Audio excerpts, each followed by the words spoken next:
नमस्कार दोस्तों, मेरा नाम है शशिकांत पंडित और आपका स्वागत है मून स्टूडेंट क्लासेस में। तो हम लोग कंटिन्यू करेंगे क्लास 10 की साइंस की रिवीजन सीरीज। यह साइंस की रिवीजन सीरीज की सेकंड वीडियो है। जो पहली वीडियो था उसमें लगभग हम लोग ने 25 क्वेश्चंस डिस्कस किए थे, जो कि एमसीक्यू और सब्जेक्टिव क्वेश्चंस के थे। आज हम लोग रिमेनिंग पार्ट ऑफ द जो क्वेश्चन पेपर है उसको हम लोग डिस्कस करेंगे, ठीक है। तो इस वीडियो में लगभग हम लोग 15 से भी ज़्यादा क्वेश्चंस को डिस्कस करेंगे बहुत डिटेल में। तो इस वीडियो को अंत तक ज़रूर देखिएगा और अगर वीडियो पसंद आए लाइक कीजिएगा, शेयर कीजिएगा, सब्सक्राइब ज़रूर कीजिएगा। तो चलिए, आज का जो इस वीडियो का पहला क्वेश्चन है वो देख लेते हैं। ये है केमिस्ट्री से। क्वेश्चन क्या दिया गया कि P Q R three elements that undergo chemical reactions according to the following equations. ठीक है, तीन दिया गया। हमें आंसर क्या करना है? Which element is most reactive, which element is least reactive and state the type of reaction listed above. ठीक है, तो इनमें से सबसे रिएक्टिव कौन सा है? तो देख सकते हैं P2O3 रिएक्ट करता है Q से, और ये क्या कर रहा है? P जो Q है ये P को रिप्लेस कर दे रहा है। मतलब क्या हुआ? That is Q is more reactive than P। And here also second equation में भी क्या हो रहा है? Q जो है R को रिप्लेस कर रहा है, मतलब Q R से भी स्ट्रांग है। ठीक है, और तीसरा ऑप्शन में क्या हो रहा है कि P जो है वो R से भी स्ट्रांग है ना। तो क्या हो रहा है? हमारा कुल मिला के इक्वेशन क्या बनेगा? तो Q is more reactive than P than R। ठीक है, सबसे ज्यादा रिएक्टिव क्या हो गया? तो सबसे ज्यादा जो रिएक्टिव होगा वो Q होगा। मोस्ट रिएक्टिव एलिमेंट वो Q होगा। ठीक है, फिर which is the least reactive? Least reactive कौन सा होगा? तो R हो जाएगा, है ना। तो least reactive will be R। And तीसरा क्वेश्चन क्या है कि state the type of reactions listed. तो ये किस टाइप ऑफ रिएक्शन है? तो ये आप देख सकते हैं, ये बेसिकली डिस्प्लेसमेंट रिएक्शंस है ना। डबल डिस्प्लेसमेंट नहीं है, सिंगल डिस्प्लेसमेंट है, तो इसको डबल डिस्प्लेसमेंट रिएक्शन बोलेंगे। बहुत आसान सा क्वेश्चन है, और ये क्वेश्चन जो है लगभग 3 मार्क्स के ऐसे क्वेश्चंस आते हैं। नेक्स्ट क्वेश्चन नंबर 27 पे चलते हैं। What is meant by electrolytic reduction? How is sodium obtained from its molten chloride? Explain.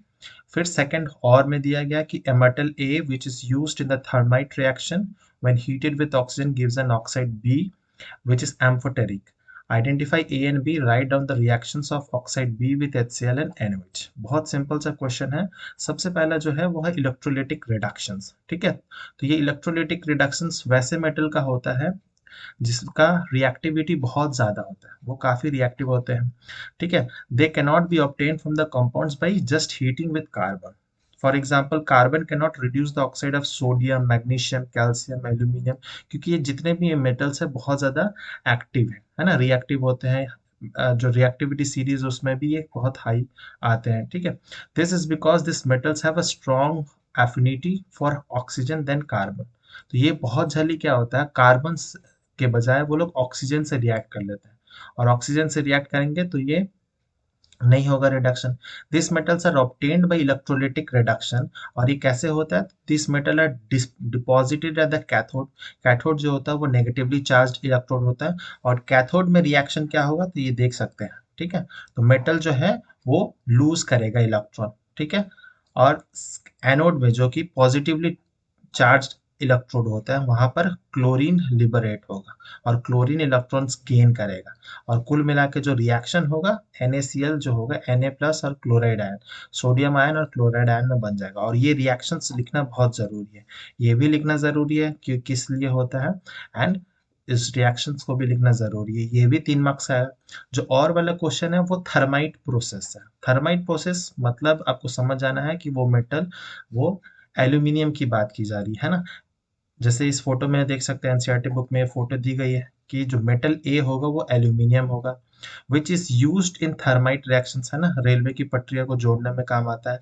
And aluminium react with oxygen to form aluminium oxide, जो कि एक एम्फोटेरिक ऑक्साइड है। ठीक है, एम्फोटेरिक ऑक्साइड जैसे जिंक ऑक्साइड, ये भी एक एम्फोटेरिक ऑक्साइड है। और फिर एम्फोटेरिक ऑक्साइड जो एल्यूमिनियम ऑक्साइड है वो HCl के साथ में कैसे रिएक्ट करता है? तो एल्यूमिनियम क्लोराइड प्लस वाटर बनाता है। और NaOH एक स्ट्रॉन्ग बेस के साथ रिएक्ट करता है, तो सोडियम एल्यूमिनेट प्लस H2। ठीक है, तो ये सारे ही जो है बैलेंस्ड इक्वेशन आपको लिखने होंगे, तभी जाके फुल मार्क्स मिलेगा। ये भी क्वेश्चन जो है वो भी 3 मार्क्स का है, तो कोई और में से कोई एक ही करना होगा। फिर नेक्स्ट क्वेश्चन पे चलेंगे कि 28 है। Mustard was growing in two fields A and B.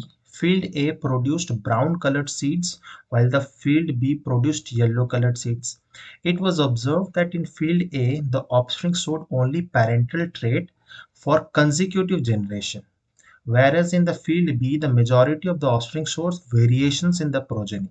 What are the probable reasons for them? ठीक है, तो फील्ड ए में क्या हो रहा था, कॉन्जिक्यूटिव जनरेशन पैरेंटल ट्रेट ही आ रहा था, और लेकिन फील्ड बी में क्या हो रहा है, उसमें वेरिएशन आ रहा था। वेरिएशन आ रहा है मतलब हो सकता है कि फील्ड ए में जो है वो एसेक्सुअल रिप्रोडक्शन से हो रहा हो, ठीक है, या वेजिटेटिव प्रोपगेशन से हो रहा हो, या फिर सेल्फ पॉलिनेशन के कारण भी हो रहा है, ठीक है। लेकिन जो फील्ड बी है उसमें वेरिएशन आ रहा है, तो वेरिएशंस मतलब उसमें ऑब्वियसली सेक्सुअल रिप्रोडक्शन होगा, वहां पर क्रॉस फर्टिलाइजेशन के भी चांसेस होंगे, तभी जाकर होंगे। और सेल्फ पॉलिनेशन पता ही है कि एक ही फ्लावर में अगर दोनों ही प्रेजेंट होंगे, ठीक है, एंथर एंड ओवरी प्रेजेंट होगा तो पोलन ग्रेन्स आराम से एक से फ्यूज करेगा सेम फ्लावर में, तो इसमें वेरिएशंस ज़्यादा नहीं आएंगे, ठीक है। और the parent plant remains the same, so there will be no or very little variations. जबकि अगर क्रॉस पॉलिनेशन होगा तो एक पोलन जो है दूसरे फ्लावर में जाएगा, है ना, तो वहां पर जेनेटिक रिकॉम्बिनेशन होता है जीन्स का, इसीलिए वहां पर वेरिएशंस मिलते हैं। तो इस तरह से आप इस क्वेश्चन को डील कर सकते हैं। फिर क्वेश्चन नंबर 29 देखते हैं। What is ozone and how does it affect an ecosystem? ठीक है, तो ओजोन बेसिकली एक ट्राई एटॉमिक मॉलिक्यूल है जिसको हम लोग O3 से डिनोट करते हैं, made up of 3 atoms of oxygen join together, ठीक है, मॉलिक्यूलर फॉर्मूला O3 है। और ये it can affect an ecosystem in the following है, किस तरह से अफेक्ट करता है, तो it protects against ultraviolet rays if present in the stratosphere, ठीक है। तो एक गुड ओजोन लेयर होता है जो कि स्ट्रेटोस्फेरिक लेयर में होता है, और एक बैड ओजोन होता है जो कि हमारे ट्रोपोस्फेरिक लेयर में होता है। तो ट्रोपोस्फेरिक जो लेयर में होता है वो हेल्थ के लिए बहुत ज़्यादा हानिकारक होता है, लेकिन जो स्ट्रेटोस्फेयर में होता है वो अल्ट्रावायलेट जो हार्मफुल रेज होते हैं सन के, उसको प्रोटेक्ट करके रखता है, ठीक है, तो ये फायदा है। फिर ओजोन बनता कैसा है, तो ये देख सकते हैं कि ऑक्सीजन मॉलिक्यूल है, उस पर अल्ट्रावायलेट रेज एक्ट करेंगे और वो दो नेसेंट ऑक्सीजन में बदल जाएंगे, ठीक है। तो सबसे पहले तो डिसोसिएशन होगा, फिर क्या करेगा, एक ऑक्सीजन वो दूसरे, एक नेसेंट ऑक्सीजन दूसरे ऑक्सीजन से मीट करेगा, एसोसिएट करेगा और ओजोन का फॉर्मेशन होगा, ठीक है। तो ये इस तरह से बेसिकली ओजोन बनता है। तो इसको भी आप दिखा सकते हैं जब ओजोन किस तरह से फॉर्म होता है, और ये रिएक्शंस लिखना बहुत जरूरी है। एंड क्योंकि अगर कहीं पे भी ओजोन होल होता है, जनरली अंटार्कटिक और आर्टिक रीजन में ज्यादातर ये ओजोन होल दिखेगा है, तो अगर ओजोन होल होगा तो यहाँ पर गैप हो जाएगा, और गैप हो जाएगा तो आराम से जो सन के अल्ट्रावायलेट रेज है, हार्मफुल रेज है, वो अंदर आ जाएंगे, अर्थ के एटमॉस्फेयर में आ जाएंगे, और वो फिर हमें बहुत सारे इंजुरीज हो सकते हैं, injury to the mucous membrane, eye irritation, internal haemorrhages in animal, human, skin cancer जैसी बीमारियां बढ़ सकती है। तो ये सारा इम्पैक्ट रहता है ओजोन होल का, ठीक है। तो 16 सितंबर को हम लोग ओजोन डे मनाते हैं, world ozone day. Next question पे मूव करते हैं। क्वेश्चन नंबर 30 देखते हैं कि in the figure a light ray travels from air into the semicircular plastic block. Give a reason why the ray doesn't deviate at the semicircular boundary of the plastic block. ठीक है, तो बहुत easy question है लेकिन थोड़ा सा tricky है। पूछा क्या गया है कि give reason why the ray doesn't deviate at the semi circular boundary of the plastic block. तो मतलब पूछा गया ये जो सेमी सर्कुलर जो बाउंड्री है यहाँ पर डेविएशन क्यों नहीं होता है, तो इसलिए नहीं होता क्योंकि जो लाइट रे का लाइट रे फॉल कर रहा है वो पूरा परपेंडिकुलरली फॉल कर रहा है, 90 डिग्री हो रहा है, ठीक है, तो जैसे नॉर्मल फॉल करता है। तो हम लोग ने पढ़ा है कि अगर नॉर्मल फॉल करेगा लाइट तो कुछ भी नहीं होगा, कोई रिफ्रैक्शन शो नहीं होगा, ठीक है। अगर रिफ्रैक्शन होना होगा तब वहां पर ऑब्लिक ऑब्लिक रे ऑफ लाइट से पास कराना पड़ेगा, ठीक है, ऑब्लिकली स्लैंटली होना चाहिए तभी जाके होगा। इसीलिए the ray of light is undergoing normal incidence at the air plastic block interference, और for normal interference there is no deviation मतलब नो रिफ्रैक्शन।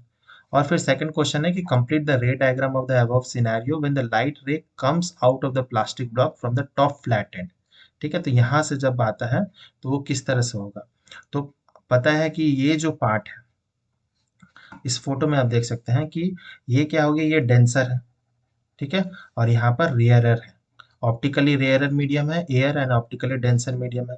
तो जब डेंसर से रेयरर में जाएगा तो ये नॉर्मल से दूर भागेगा क्योंकि इसकी स्पीड जो है वो बढ़ जाएगी। लाइट की जो स्पीड है वो रेयरर मीडियम में फास्ट होती है इन कंपैरिजन टू डेंसर, इसीलिए वो दूर भागेगा। अगर ऑपोजिट होता तो वो सिकुड़ जाता। ठीक है, तो इसीलिए ये आंसर होगा और ये डायग्राम भी बनाना होगा। ठीक है, नेक्स्ट क्वेश्चन पर मूव करेंगे। Question number 31, state the relation between potential difference, work done and charge move. बहुत आसान से क्वेश्चन है। फिर calculate the work done in moving a charge 4 coulomb from a point at 220 volt to a point of 230 volt. तो सबसे पहला जो question है वो क्या है, तो रिलेशन से बताना है बेसिकली। तो relation between potential difference, work done and charge move is what, potential difference that is V is equal to work done per charge move, है ना। वर्क, कितना वर्क डन होता है एक चार्ज को मूव करने के लिए, उसी को मेनली पोटेंशियल डिफरेंस बोलते हैं। तो इस तरह से आप फॉर्मूला के थ्रू लिख सकते हैं आंसर को। फिर नेक्स्ट जो है, कैलकुलेट द वर्क डन हमें निकालना है, W निकालना है। तो W क्या हो जाएगा, W will be V into Q। Q दिया हुआ है 4। अब अब हम लोग पोटेंशियल डिफरेंस क्या लेंगे, 220 वोल्ट लें या फिर 230 लें। तो इसके लिए हम लोग को क्या करना पड़ेगा, वो हम लोग डेल्टा V निकालेंगे, डिफरेंस निकालेंगे बेसिकली। ठीक है, तो 230 वोल्ट माइनस 220 कितना हो जाएगा, तो 10 वोल्ट हो जाएगा। तो 10 वोल्ट इंटू 4 कूलम, ये हो जाएगा हमारा work done, that is 40 joule. ठीक है, तो 40 joule will be the our answer. ठीक है, तो ये भी 3 मार्क्स के ऐसे क्वेश्चंस आ जाते हैं। नेक्स्ट, बहुत इजी क्वेश्चन था ये। नेक्स्ट क्वेश्चन देखते हैं कि a student fixed a straight thick copper wire between two terminals of a battery. He placed a magnetic compass near the current carrying copper wire. Then he observed that the position of the compass needle changed slightly. ठीक है, तो what is the phenomena by which compass needle get deflected. तो ये phenomena क्या है, chapter का नाम ही है कि magnetic effect of electric current, इसी के कारण ये डिफ्लेक्शन शो होता है। ठीक है, बहुत आसान सा क्वेश्चन है, 1 मार्क्स, 1 मार्क्स ईच करके है ये। फिर what does the change in the position of the compass needle indicate, ये जो पोजीशन चेंज हो रहा है वो क्या इंडिकेट करता है, the change of the position of compass needle near a current carrying conductor indicates the magnetic field is produced around the conductor. ठीक है, मैग्नेटिक फील्ड हो रहा है ना, और ये किसके लिए कैसे हो रहा है जनरेट, तो ये इलेक्ट्रिक करंट, जब तक इलेक्ट्रिक करंट है तब तक मैग्नेटिक फील्ड होगा, और इलेक्ट्रिक करंट बंद हो जाएगा तो मैग्नेटिक फील्ड भी खत्म हो जाएगा। फिर थर्ड है कि if we change the direction of the current through the wire then how does the position of the compass needle change. हाँ, जैसे ही हम लोग डायरेक्शन चेंज करेंगे, इलेक्ट्रिक करंट का डायरेक्शन अगर चेंज करेंगे तो मैग्नेटिक जो फील्ड की जो डायरेक्शन होगी वो भी चेंज हो जाएगी। ठीक है, तो अगर मान लेते इधर जा रहा है तो ऐसे ऐसे घूम रहा हो, लेकिन अगर डायरेक्शन चेंज करेंगे तो जस्ट ऑपोजिट हो जाएगा मैग्नेटिक फील्ड का। ठीक है, तो ये क्वेश्चन को आप इस तरह से, बहुत इजी क्वेश्चन है ये भी। नेक्स्ट क्वेश्चन नंबर 33 देखते हैं। Vishal observe that an aldehyde as well as a ketone can be can be represented by the same molecular formula, say C3H6O. Write their structures and their name them. State the relation between the two in the language of science. Give to industrial uses of caustic soda. और में भी एक question है कि water of crystallisation क्या होता है। Right the common names and the chemical formula of commercially important compound that has 10 water molecules as of water of crystallization. How is this compound obtained? Write the chemical equation also. List any two uses of this compound. ठीक है, तो सबसे पहले question देखेंगे कि जो C3H6O, ठीक है, तो दोनों ही एल्डिहाइड और कीटोन में बनेगा। तो C3 है तो बहुत आसानी से आपको समझ जाना होगा कि प्रोपान होगा। ठीक है, और एल्डिहाइड होगा तो प्रोपान आल हो जाएगा, एंड अगर कीटोन है तो प्रोपानोन हो जाएगा। और इसका अगर फॉर्मूला बहुत आसान है, आप इस तरह से आराम से बना सकते हैं, प्रोपानोन। ठीक है, फिर ये क्या शो करता है, तो बेसिकली ये कंपाउंड जो मॉलिक्यूलर फॉर्मूला तो सेम है लेकिन स्ट्रक्चर्स जो है वो डिफरेंट है। तो इस टाइप ऑफ को हम लोग कहते हैं बेसिकली स्ट्रक्चरल आइसोमर्स। ठीक है, मॉलिक्यूलर फॉर्मूला सेम है बट स्ट्रक्चरल जो है वो डिफरेंसेस है। फिर कॉस्टिक सोडा को बारे में पूछा गया, तो कॉस्टिक सोडा जो है कॉमनली कहा जाता है और उसका केमिकल नाम जो है वो सोडियम हाइड्रोक्साइड है, NaOH। उसी तरह से कॉस्टिक पोटैश भी होता है, बेसिकली उसको हम लोग KOH कहते हैं। ठीक है। और ये जो है वो किससे बनता है, तो क्लोर एल्कली प्रोसेस, बहुत बहुत इंपॉर्टेंट है, ये लॉन्ग क्वेश्चन पे भी आ सकता है, क्लोर एल्कली प्रोसेस से। इसके बहुत सारे यूज है। For mercerising cotton fabric and textile industries, to manufacture soap, paper, dyes, petroleum refinery में, ग्रीजिंग में, बहुत सारे क्लोरीन डिसइंफेक्टेंट में, ये सब में बहुत ज़्यादा यूज़ किया जाता है कॉस्टिक सोडा। ठीक है, और भी बहुत सारे केमिकल रिएक्शंस में बनाया जाता है ब्राइन वाटर बेसिकली। ठीक है, फिर और वाले क्वेश्चन में आ जाते हैं, तो वाटर ऑफ क्रिस्टलाइजेशन आपने पढ़ा ही होगा। ये crystal of some compound seem to be dry but contain some water molecules attach to them. ठीक है, this water is called water of crystallisation. This the common name for a compound containing 10 molecules of water of crystallisation, जिसके पास 10 molecule है उसको हम लोग basically क्या कहते हैं, तो वॉशिंग सोडा, कॉमन नेम वही है। और इसको क्या है, Na2CO3.10H2O, वॉशिंग सोडा का फॉर्मूला। और ये प्रिपेयर किससे होता है, तो ये थोड़ा लंबा तीन प्रोसेस का है। जब sodium chloride, water and carbon dioxide, ammonia gas pass किया जाता है, तो ammonium chloride plus sodium hydrogen carbonate बनता है। फिर सोडियम हाइड्रोजन कार्बोनेट डिसोसिएट होता है सोडियम कार्बोनेट वाटर और कार्बन डाइऑक्साइड गैस में। फिर जो सोडियम कार्बोनेट में हम लोग थोड़ा पानी ऐड करते हैं, फिर जाके बनता है washing soda, that is Na2CO3.10H2O। ठीक है, बहुत इंपॉर्टेंट ये रिएक्शन है, प्रिपरेशन इसमें से किसी में भी आ सकता है, baking soda, baking powder, washing soda, plaster of Paris, gypsum, किसी में से भी क्वेश्चंस बन सकते हैं। ठीक है, फिर यूजेस क्या क्या है, तो use in glass, soap and paper industries, for removing permanent hardness of water में भी यूज किया जाता है ना। डिसइंफेक्टेंट का भी यूज है इसका, तो बहुत सारे यूजेस है। नेक्स्ट क्वेश्चन पे मूव करेंगे हम लोग, कि क्वेश्चन नंबर 34 है बायोलॉजी रिप्रोडक्शन से, कि explain the barrier and the chemical method of contraception by giving an example of each. Explain the structure of carpel with the help of A label diagram. तो barrier method में क्या होता है, तो वो ऐसा मेथड है जो बेसिकली जो गैमेट्स है स्पर्म एंड एग को फ्यूज करने से रोकता है। तो उसमें, और वही एक बर्थ कंट्रोल है, सेफेस्ट है, जिसमें आ जाता है कॉन्डोम्स एंड डायफ्राम्स आ जाते हैं, और भी बहुत कुछ है। सेकंड जो मेथड है वो है केमिकल मेथड। तो केमिकल मेथड वैसे ड्रग्स होते हैं जो कि इनटेक किया जाता है, जिससे स्पर्म्स की किलिंग हो जाती है, या फिर आपने देखा ही होगा स्पर्मिसाइड्स होते हैं जो फिर अनवांटेड प्रेगनेंसी, जो पिल्स होते हैं ओरल पिल्स, ये सब बेसिकली केमिकल मेथड्स में आ जाएंगे। फिर कॉपर टीबी कुछ हद तक आ जाएगा, क्योंकि कॉपर आयंस केमिकली है, वो भी स्पर्म को किल करने में हेल्प करते हैं, उनकी मोटिलिटी को किल करने में हेल्प करते हैं। तो ये दोनों बैरियर एंड केमिकल मेथड है, इससे क्वेश्चंस आते ही हमेशा। फिर जो कार्पेल है, कार्पेल या पिस्टिल है ना, जो फीमेल रिप्रोडक्टिव पार्ट है फ्लावर का। ठीक है, तो वो कहाँ प्रेजेंट होता है, तो present in the centre of the flower. और ये डायग्राम बहुत बहुत इंपॉर्टेंट है, डायग्राम प्रैक्टिस जरूर कीजिएगा। डायग्राम भी आ सकता है या फिर लेबलिंग में भी आ सकता है। तो ये जो कार्पेल है बेसिकली ये तीन हिस्सों में बटा हुआ है, एक है स्टिग्मा, फिर स्टाइल एंड ओवरी। स्टिग्मा जो होता है सबसे ऊपर वाला पोर्शन होता है, थोड़ा स्टिकी होता है, और यहाँ पर ये एक लैंडिंग प्लेटफॉर्म बनाता है जहाँ पर पोलन ग्रेन्स आके यहाँ पर चिपक जाता है। फिर स्टाइल वो इलोंगेटेड ट्यूब लाइक स्ट्रक्चर है जो कि स्टिग्मा और ओवरी को कनेक्ट करता है और पोलन ग्रेन्स को अंदर जाने देता है। और ये जो ओवरी है वो यहीं पर है, एक सेल या फीमेल गैमेट, और यहाँ पर जाके फ्यूज करता है, फर्टिलाइजेशन होता है, फिर डबल फर्टिलाइजेशन होता है, ट्रिपल फ्यूजन होता है, और फिर वो 8 न्यूक्लियोटाइड 7 सेल स्टेज बनता है, उसका भी डायग्राम दिया गया है। ठीक है, तो ये डायग्राम बहुत बहुत इंपॉर्टेंट है, जरूर प्रैक्टिस कीजिएगा। नेक्स्ट क्वेश्चन नंबर हम लोग 35 में देखते हैं, compare and contrast nervous and hormonal mechanism for control and coordination in animal, and how does chemical coordination occur in plants. ठीक है, तो हमें सेंट्रल नर्वस सिस्टम और हार्मोनल मैकेनिज्म को कंपेयर करना है बेसिकली। तो देख सकते हैं हार्मोनल में क्या होता है, तो पैसेज ऑफ इंफॉर्मेशन जो होता है मेनली हार्मोन्स करते हैं, और हार्मोन्स बेसिकली केमिकल्स हैं। लेकिन नर्वस में बेसिकली इलेक्ट्रिकल कंडक्शन होते हैं। हार्मोनल में सेंसरी रिसेप्टर्स एब्सेंट होते हैं, लेकिन नर्वस सिस्टम में सेंसरी सेंस ऑर्गन्स जो होते हैं वो प्रेजेंट होते हैं। फिर जो हार्मोनल वाला है वो रिलेटिवली स्लोअर है, लेकिन नर्वस जो होता है बहुत मिली सेकेंड्स में हो जाता है। ठीक है, फिर the system is not connected to target sites directly, hormone में डायरेक्टली नहीं होता है, लेकिन नर्वस सिस्टम में क्या होता है, the system is directly connected to every part under its control.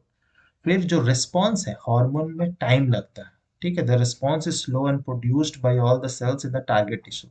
लेकिन यहाँ पर रिस्पॉन्स जो है बहुत क्विक होता है, लेकिन लिमिटेड होता है, क्योंकि जहाँ तक नर्व्स सब जगह तो प्रेजेंट नहीं है, तो जहाँ तक नर्व्स प्रेजेंट होंगे वहीं तक जाएगा। लेकिन ये पूरी तरह जाता है, स्लो है लेकिन एफिशिएंट है। फिर role in growth and development, the system controls the growth and development, but growth and development में इसका बहुत ज़्यादा रोल नहीं रहता नर्वस सिस्टम का। फिर और भी देखा जाए तो कंपोनेंट्स क्या हैं, तो बहुत सारे ग्लैंड, एंडोक्राइन ग्लैंड्स है, सिक्रीट करते हैं बहुत सारे, इसमें न्यूरॉन्स है, नर्व्स एंड नर्वस ऑर्गन्स है बेसिकली। और इफेक्ट जो है, the effect of chemical message last for a longer period, लेकिन इसकी जो होती है शॉर्ट ड्यूरेशन के लिए होती है। ये होता है एक्शन जो होता है इनवॉलेंट्री होता है, ये अपने कंट्रोल में नहीं होता है। ठीक है, ये वॉलेंट्री भी हो सकता है, इनवॉलेंट्री भी हो सकता है। तो मैंने बहुत सारे आपको बता दिए, लगभग 9-10 कंपेयर करके बता दिए। 4-5 भी आप लिखेंगे तो आपको मार्क्स मिल जाएगा। फिर प्लांट में किस तरह से होता है, तो chemical coordination in plant is achieved by plant hormone, जिसको प्लांट ग्रोथ रेगुलेटर्स भी कहते हैं, पीजीआरस भी बोला जाता है, हायर क्लास में पढ़ेंगे। Plant hormones are the chemical compounds which help the plant to coordinate growth, development, responses of the environment. ठीक है, और कौन कौन से होते हैं, तो जैसे ऑक्सिन्स, इसको लिखना जरूरी है, ऑक्सिन जो सेल एलोंगेशन में हेल्प करता है। Gibberellins, GA3 basically growth of the stem, internodal elongation में काम आता है। साइटोकाइनिन सेल डिवीजन को प्रमोट करता है। एब्सिसिक एसिड जो कि cell inhibit the plant growth, stress hormone है। फिर इथिलीन भी होता है जो फ्रूट राइपनिंग में हेल्प करता है। तो बहुत सारे हार्मोन्स है प्लांट ग्रोथ रेगुलेटर्स जो कि प्लांट को ग्रोथ, डेवलपमेंट एंड रिस्पॉन्सेस को कंट्रोल करके रखता है। ठीक है, नेक्स्ट क्वेश्चन पे मूव करेंगे हम लोग, वो है ऑप्टिक्स से रिलेटेड है कि the above figure shows a thin lens which has a focal length of 5 meter. what kind of what is the kind of lens shown in the above figure? किस type का लेना, बहुत आसान से question, ये convex lens है ना। फिर if a real inverted image is to be formed by this lens at a distance of 7 meter from the pole, image distance दिया गया है, v जो दिया गया है वो 7 मीटर दिया गया है, then show the calculation that where should be the object place, u हमें फाइंड आउट करना है, ऑब्जेक्ट डिस्टेंस निकालना है, और फोकल लेंथ भी दिया गया है। तो हम लोग लेंस का फॉर्मूला लगाएंगे, बहुत आसानी से हमारा निकल आएगा, देख सकते हैं। हम लोग लगाएंगे तो u हमारा 17.5, और ये नेगेटिव है ना, तो ये लेफ्ट हैंड साइड पे ही होगा कन्वेक्स लेंस के, है ना, तो ये निकल आएगा। फिर जो है थर्ड पार्ट जो क्वेश्चन का है कि draw a neatly label diagram जो है फॉर मेंशन, तो इमेज और ऑब्जेक्ट कहाँ बन रहा है, तो ये भी आप आराम से बता सकते हैं क्योंकि ये लगभग यहाँ पर रियल एंड इन्वर्टेड इमेज है। ठीक है, तो ये आप बना सकते हैं, बहुत आसान सा है। फिर नेक्स्ट क्वेश्चन हम लोग देखते हैं, क्वेश्चन नंबर 37, बेसिकली ये केस बेस्ड स्टडी क्वेश्चन है। ठीक है, केस स्टडी बेस्ड है। The table given below shows the hint given by the quiz master. Hint क्या है कि compound A is widely used in preservatives in pickles, अचार में यूज किया जाता है।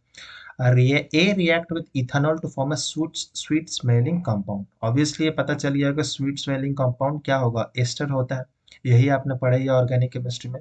और पिकल्स में क्या यूज करते हैं, तो एस्टर कैसे बनता है, तो एस्टर बनाने के लिए एक तो इथानॉल चाहिए, ठीक है, एक अल्कोहल चाहिए और एक एसिड चाहिए, है ना। और पिकल्स में कौन सा एसिड की यूज किया जाता है, तो मेनली हम लोग विनीगर यूज करता है। विनीगर क्या है, वो है एसिटिक एसिड, एसिटिक एसिड यानी इथानोइक एसिड, है ना। इथानोइक एसिड जो हम लोग जिस बेसिकली कहते हैं CH3COOH, है ना, तो यही यूज किया जाता है। तो कंपाउंड ए क्या हो गया आइडेंटिफाई, वो हो गया ethanoic acid, and compound B जो हो गया वो एस्टर बन गया। ठीक है, कोई भी एस्टर हो सकता है। फिर क्योंकि इथानॉल दिया है तो एस्टर फॉलोइंग वही बनेगा। Which gas is produced when compound A react with washing soda. ठीक है, तो जब कंपाउंड ए इथानोइक एसिड जब सोडियम वॉशिंग सोडा से सोडियम वॉशिंग सोडा से अभी रिएक्ट करेगा तो क्या बनेगा, उसका केमिकल रिएक्शन लिखना है। या फिर और भी ऑप्शन है कि how can be get the sodium salt of compound A from compound B, name the process. ठीक है, name the process and write the corresponding. तो इथेनॉइक एसिड ईस्टर तो बन गया। फिर कार्बन डाइऑक्साइड बेसिकली प्रोड्यूस होता है जब हम लोग वॉशिंग सोडा से रिएक्ट कराते हैं। ठीक है, तो ये सोडियम इथानोएट बनता है, सोडियम इथानोएट कंपाउंड बनता है, वाटर और कार्बन डाइऑक्साइड बनता है। ठीक है, एंड दूसरा जो और था कि हम लोग जो किस तरह से हम लोग जो एस्टर है, ठीक है, एस्टर से हम लोग कैसे वापस से भी बना सकते हैं कंपाउंड। ठीक है, तो ये जो प्रोसेस होता है बेसिकली सैपोनिफिकेशन रिएक्शन है कि जब sodium salt of compound A can be obtain from compound B, तो एस्टर से हम लोग sodium salt of compound A बना सकते हैं by action of a base, एक स्ट्रॉन्ग बेस के साथ रिएक्ट कराएंगे और इस रिएक्शन से ये बेसिकली सैपोनिफिकेशन सोप वाला रिएक्शन है। ठीक है, तो ये भी बहुत इंपॉर्टेंट है। इस टाइप ऑफ क्वेश्चंस आने का बहुत बहुत चांसेस है, तो इस टाइप ऑफ क्वेश्चन जरूर प्रैक्टिस कीजिए। डायरेक्ट क्वेश्चन कुछ भी नहीं आने वाला है, सब कुछ घुमा फिरा के दिया जाएगा। नेक्स्ट क्वेश्चन नंबर 38 है कि student experiment and plot the V graph of a sample of nichrome wire the three temperatures T1, T2 and T3 as shown in the figure। ठीक है, फिर which temperature V I graph obeys the Ohm's law. ठीक है, तो Ohm's law कौन सा we I graph कर रहा है, ये तीनों ही को शो कर रहा है। क्यों? क्योंकि तीनों का जो वैल्यू है वो स्ट्रेट लाइन में आ रहा है ना, तो स्ट्रेट लाइन है मतलब कांस्टेंट है ना। वी और आई का जो वी बाई आई का रेशियो है वो कांस्टेंट है, तो ये तीनों ही शो करेगा, तीनों टेम्परेचर पे शो करेगा। फिर which temperature the resistance of nichrome wire is minimum. अब जो नाइक्रोम रेजिस्टेंस होता है वो टेम्परेचर से डायरेक्टली प्रोपोर्शनल है, तो जितना ज्यादा टेम्परेचर रेजिस्टेंस भी उतना। तो T3 में क्या होगा, सबसे ज्यादा रेजिस्टेंस। T1 में क्या होगा, बेसिकली सबसे कम रेजिस्टेंस होगा। ठीक है, तो T1 जो होगा सही आंसर हो जाएगा मिनिमम का। फिर what is the correct relation among the temperatures T1, T2, T3 and और में क्वेश्चन है कि give two example of application of heating effect of electrical. बहुत आसान है, heating effect of electrical and geyser है, आयरन है, इलेक्ट्रिक हीटर है, टोस्टर है, कुछ भी आप लिख सकते हैं, है ना। फिर correct relation between temperatures T1, T2, 3 क्या है, तो slope of the V I graph for nichrome wire is directly proportional to the temperature, है ना। आप देख सकते थे कि टेम्परेचर से डायरेक्टली रिलेशन है, तो करेक्ट रिलेशन भी वही होगा, T3 greater than T2 greater than T1। ठीक है, तो ये बहुत सा आसान से ये क्वेश्चंस थे, कुछ ट्रिकी थे लेकिन बहुत, अगर आप ध्यान से पढ़े होंगे एनसीईआरटी चैप्टर्स को तो बहुत इजीली सॉल्व कर सकते हैं।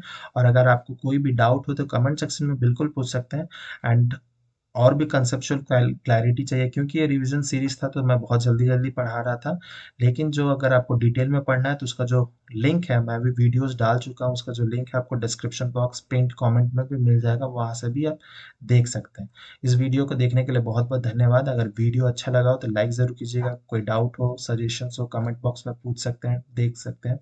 एंड शेयर एंड सब्सक्राइब जरूर से जरूर कीजिएगा। टाइमली नोटिफिकेशन पाने के लिए बेल आइकन को जरूर हिट कीजिएगा। मिलते हैं नेक्स्ट वीडियो में, टिल देन बाय बाय, जय हिंद।